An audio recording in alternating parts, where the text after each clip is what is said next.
Hi, welcome back to Grief Inspired. My name is Catherine McNulty, and today is a Sunday, and I'm doing a little self-care this month. It tends to be easier for me to do a live video, and so this month is a hard month for me. As I sort of relive the days up to the loss of my father. He was in the hospital during this time last year. But in today's video, we are going to be talking about what do you say when someone asks you, how are you? Because when you are grieving, how are you is such a loaded question. And we have to decide what we're gonna say. So we're going to talk about that today. And I just want to thank Eva. Eva asked this question in my Facebook group. And she says, I've been wanting to ask this for such a long time. And she says, how do you reply when someone asks, how are you? And she says, it's a simple question, but it can be hard to answer. And isn't that the truth? And so I'm going to share with you some of the comments that were made on this post, and then give you sort of some of my insights from my experience and all the conversations that I've had with a lot of people. And I think that what's important when you answer the question, how are you, when someone asks you that, I think it really depends on who the person is who's asking the question. I think it's a lot easier when it's someone that you don't know really well to just say, I'm fine. And the closer you are to the person and your more ability to speak directly to them and to tell them the truth, whether or not they can handle the truth, can be really important too. And so I think you do have to pay attention to the audience, to the person who's asking you that question. So let me give you some responses. How do you reply when someone asks, how are you?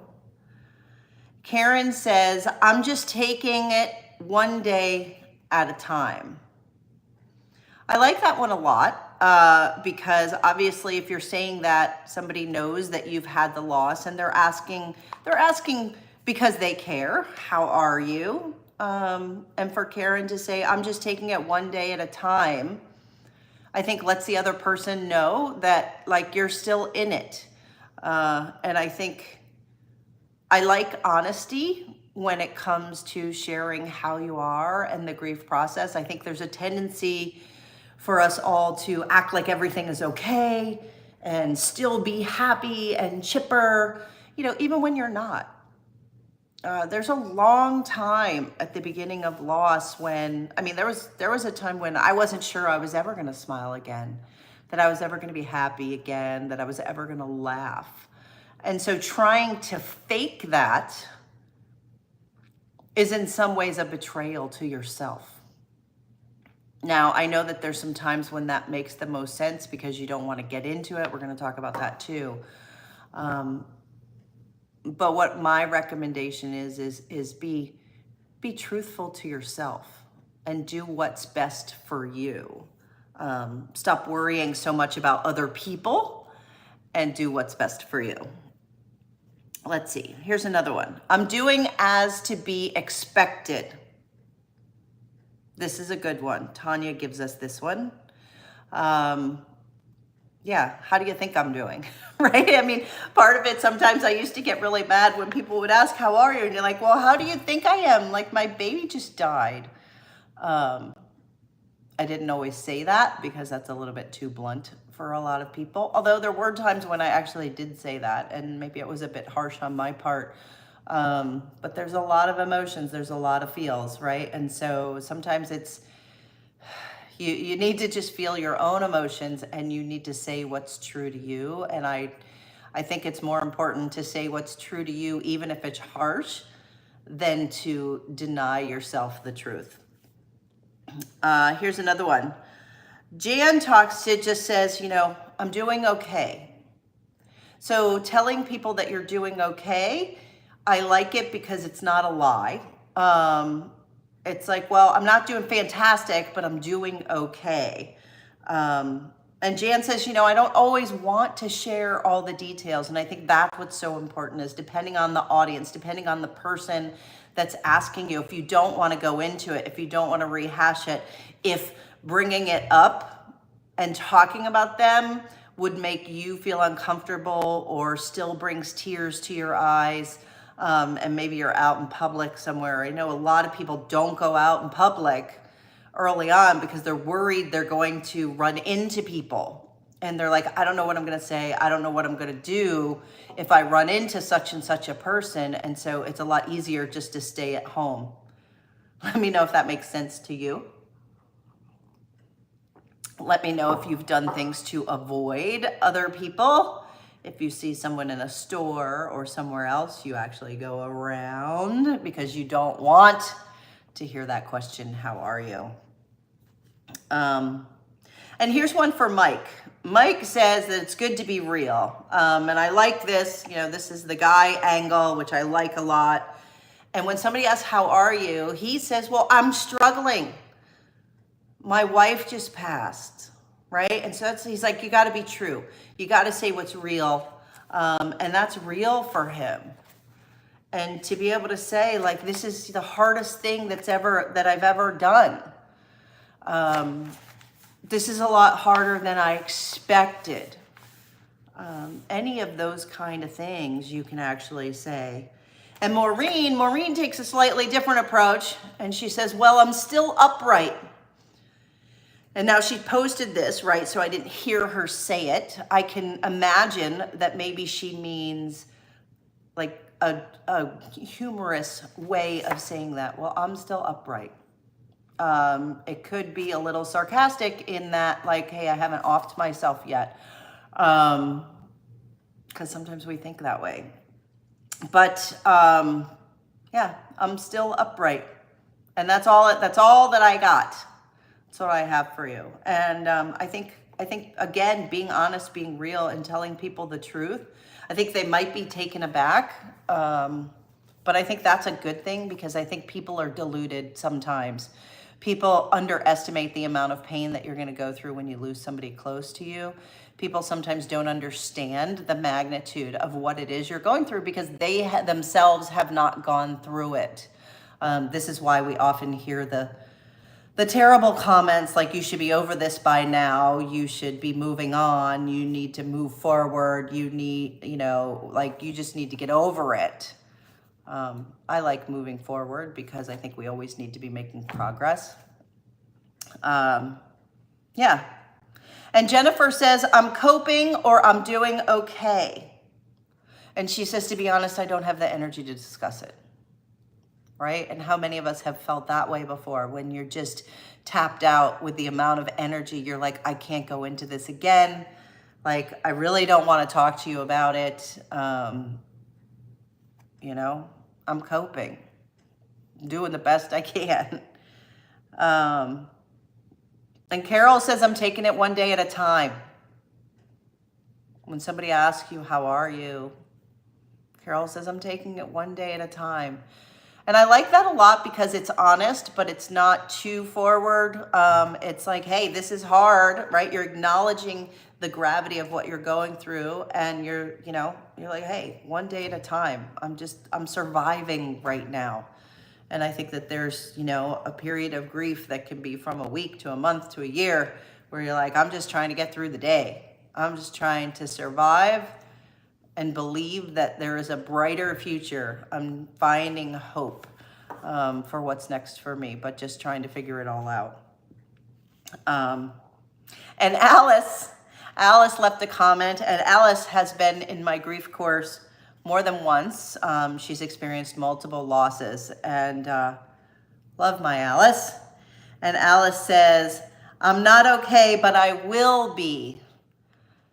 And so again, this is one that I've recommended for years because you're acknowledging that you're not okay, that this is a really hard time, that you're not dismissing your loss, but it also gives you some hope. right? And it lets somebody feel a little bit lighter. And it's a mantra that you can share with yourself. I'm not okay, but I will be. I will be okay. That is a mantra that you can say to yourself over and over again. I will be okay. And then she also goes on to say, well, thanks for asking. And I like that too, because not everybody's going to have the courage to actually ask. And I think that we can all tell when somebody asks us, how are we, right? You can tell if the person is genuine. If the person is genuine and wants to know for real how you're doing, I think you can be truthful. And I think you can share as much as you want to share. Let me know what you think about this. But if somebody's very flippantly like, hey, how are you, right? Sometimes we just say, how are you? And we're just say, what's going on, kind of thing. And if they're not ready to hear an answer and they're not in the space, then honestly, I wouldn't waste my breath with it. And remember, this is why I love our Facebook group. I love the comments here. This is a place where you can share what's actually really going on. Hello, Suhani. Love that name. I have a niece, Suhani. And yeah, so being able to be real. So do you have any questions? Do you have any questions about, what do you say when someone says, how are you? Are there things that you're not sure what to do, or there's certain situations? Drop those below and we can talk more about them. And again, if you want to share openly in a space with the right people, I think it's so important that we share with the right people who really care, people who get it. I think sometimes when we share too much with people who don't understand or can't even try to understand, I think that's where things break down, because we're the ones that are left disappointed, because we're invalidated, because we don't get the support that we're looking for, right? We need a lot of support during this time. And even for me, right, this month of July is the month when my dad passed away a year ago. So the anniversary is July 29th for me. So we're coming up on it. And there are things that I don't share with other people. So Suhani, you say, yeah, it's obvious. Like, I'm not okay. Right? I'm not okay. And I think it's good to share the truth, because we need to be true to ourselves. But I like to put a positive take on it, to say, like, I know I'm going to be okay, but it's going to take time. I'm not okay right now, but I will be. I'm working on it. I'm trying to figure this grief thing out. Again, find what works for you. When I lost my son, there were so many, I was in sales and I was out visiting people, and there were so many people that I had to talk to on a daily basis, because I left when I had him. And then 6 weeks later, I came back to work, and nobody knew that he had passed away. And people would be like, how's the baby? And you have to decide, how do you answer that? And I really didn't know, because I didn't have videos like this back then. I didn't know how to respond. And so what I did was I tried a whole bunch of them, and I really decided, and I was probably more aggressive and more harsh than I would recommend you guys be. There were some people where I was like, I'm not okay, my baby died. Can we not talk about it? Like, I'm here for work. Like, it was a work thing when I was visiting. Right, and sometimes, yeah, we don't want other people to worry about me. And I'm not sure, Suhani, we should talk more about that, right? We want everybody to think that we're okay, because somehow if we're not okay, then what? I think sometimes, and again, I want all of us to get support, right? Let the people around you support you if they are the right people. But sometimes we want to be okay more than we actually are, because we feel like if we're not okay, sometimes that shows us as being weak. So my question for you, Suhani, would be like, do you You know, do you want people not to worry about you because you inherently, fundamentally within yourself, you know that you're going to be okay and this is just a hard time? Or are you on the inside falling apart, but you don't want anybody to know? And I get that. I get not wanting people to know what's really going on with you, because it's hard, it's vulnerable, it's raw to share the challenge that we're going through. And so that's why, you know, I try to create a safe environment in my Facebook group and in my courses so that we can actually get really real. And you could say, you know what, this week I really was falling apart. Yeah, and exactly, right? We protect the people around us. And so I want to acknowledge that. Know what you're doing and pay attention to what you're doing. If you are purposefully protecting the people around you, like your mother, because they're not as strong as you are, or because they would feel terrible, I get that, right? And that's very noble of you, and it makes you a good daughter, to be honest. But make sure you have a space where you can share freely so that you're not constantly protecting other people. Because this is a time for you to take care of you, right? Suhani, your boyfriend died, you said, right? This is a time for you to say, wow, this is big grief and loss, that's whether it be sudden, whether it be a long-term illness, whether it be, you know, someone that's your spouse, your child, your boyfriend, your partner, your brother, your mother, your father, your sister. These things can be really, really challenging for us. You know, I had a friend this week who came to me. Her mother has stage 4 cancer. She's on hospice, and she's like, tell me what to do. Tell me what's going to happen. And she knows that, you know, I went through this process with my dad a year ago. And at the time, I didn't know what was really going to happen. And I find myself being much stronger. I was much stronger then, I think, than I am now, because I feel like I needed to be strong for him, and to be able to be with him through the end and hold his hand through the end. But when I was talking to her, it was really hard to share that experience with her, partly because it's still, when I think about it, it still brings up a lot of memories for me, and it brings up the emotional everything that time was. And then the other half of it was knowing that she's about to go through it with her mother, because the inevitable is coming.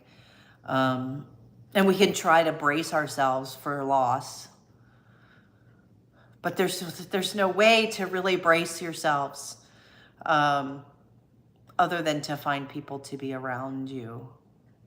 And I don't know if there's anybody who's watching here who is in the anticipatory grief state where you know your loved one is going to die, but they have not yet passed on.